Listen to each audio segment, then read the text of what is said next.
அரசியல்ல திருப்பங்கள் தந்த ஊரு திருச்சி. ஆட்சி மாற்றத்துக்கான அடித்தளம் திருச்சியில உருவாகி இருக்கு. அப்படித்தான் இப்ப திமுக ஆட்சிக்கு முடிவு கற்ற விதமா திருச்சி அதிமுக தொண்டர்கள் தீவிரமா களப்பணியில ஈடுபட்டு வராங்க. அதிமுக பொதுச் செயலாளர் எடப்பாடி கே பழனிசாமி ஆகஸ்ட் 23 இருந்து 25 வரைக்கும் திருச்சியில மக்களை காப்போம் தமிழகத்தை மீட்போம் எழுச்சி பயணம் மேற்கொண்டாரு. அப்பவே பிரம்மாண்ட கூட்டத்தை காட்டி அசத்தியது அதிமுக. மக்கள் எழுச்சி பயணத்தை ஆட்சி மாற்றத்திற்கான அறிகுறியா பாக்குறாங்க. திருவெரும்பூர் தொகுதி, திருச்சி கிழக்கு தொகுதி, திருச்சி மேற்கு தொகுதி, ஸ்ரீரங்கம் தொகுதி, லால்குடி தொகுதி, மணச்சநல்லூர் தொகுதி, துறையூர் தொகுதி, முசிறி தொகுதி, மணப்பாறை தொகுதி எல்லா இடத்துலயும் அதிமுக பொதுச் செயலாளர் சுற்றுப்பயணத்துக்கு அப்புறமா மிகப்பெரிய எழுச்சி ஏற்பட்டிருக்கு.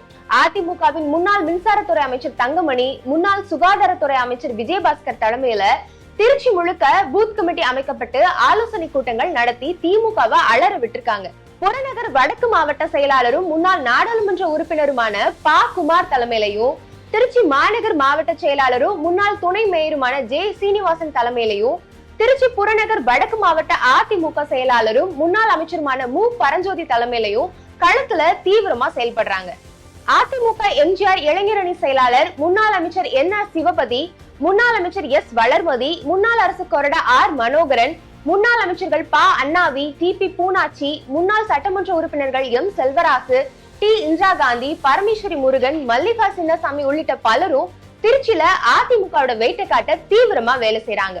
திமுக அமைச்சர் கே. நேரு செஞ்ச ஊழலும், திமுக அமைச்சர் அன்பில் மகேஷ் செஞ்ச ஊழல், திமுகவுல நடக்கிற கோஷ்டி சண்டையும் திமுகவுக்கு மிகப்பெரிய எதிர்ப்பை உண்டாக்கி இருக்கு. காவிரி ஆத்துல மணல் கொள்ள, கரூர் முதல் திருச்சி வர கனிம வள கொள்ளன்னு திமுகவோட பேரே ரிப்பேர் ஆகி கிடக்குது.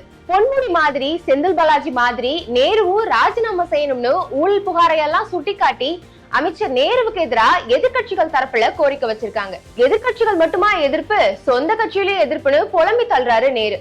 திமுக அமைச்சர் கே. நேரு ஊழல் பண்ணிருக்காரா இல்லையான்னு கேட்டதுக்கு தொண்டர்கள் கூட்டத்துல பேசின நேரு, அடிக்க பந்து மாதிரி எல்லனும் துவண்டு விடக்கூடாதுன்னு சொல்லியிருக்காரு. சரி, அந்த 25 லட்சம் 35 லட்சம்னு சொல்றாங்களே, 888 கோடி ரூபாய்னு ஒரு விளக்கம் கேட்டிருக்காங்களே, அதுக்கு பதில் இன்னும் கிடைக்கல.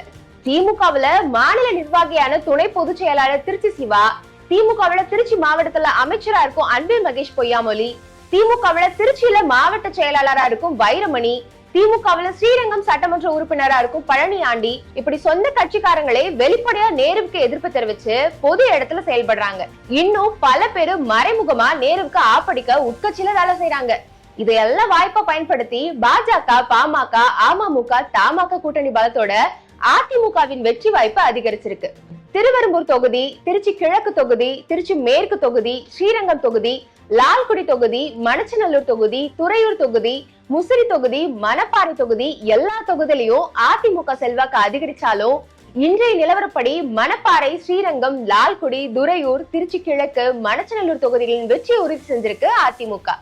அரசியல்ல உண்மையா என்னதான் நடக்குது தெரிஞ்சுக்க நாளை நமதே சேனலை சப்ஸ்கிரைப் பண்ணுங்க.